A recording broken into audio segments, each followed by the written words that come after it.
Mga buddy, share ko lang sa inyo ba yung experience ko.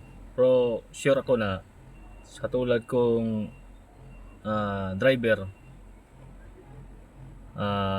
hindi man lahat no, pero alam ko marami ang nakaka-relate dito sa naranasan ko no.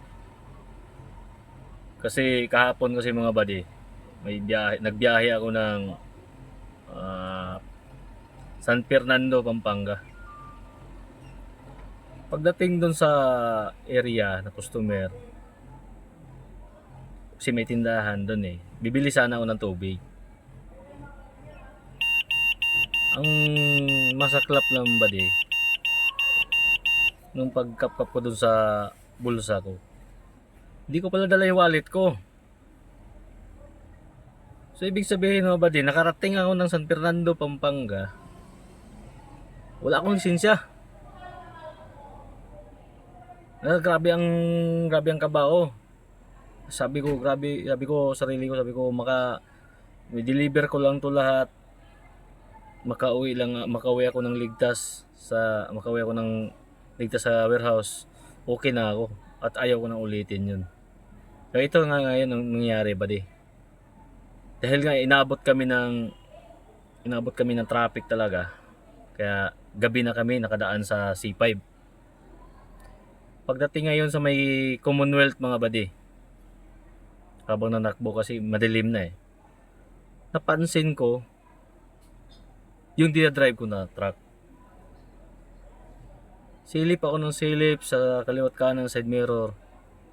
Sabi ko, teka, bakit walang ilaw? Yun pala mga buddy, walang banlight.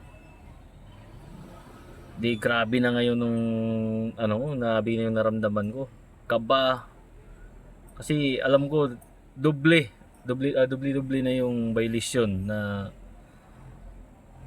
ipapataw sa akin kung sakali masita ako. Kasi wala akong license, hindi ko dala. Tapos wala pa akong banlight. Kaya grabe yung kaba ko. Ang ginawa ko, naghanap ako ng area na pwede mapagtabihan. At salamat pala doon sa gwardiya na hindi naman kami pinaalis. Nagtanong lang siya kung ano nangyari.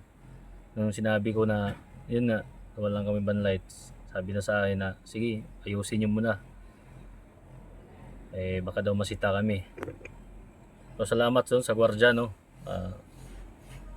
Nagbigyan tayo. Hanggang na ayos namin yung mga buddy. Yun.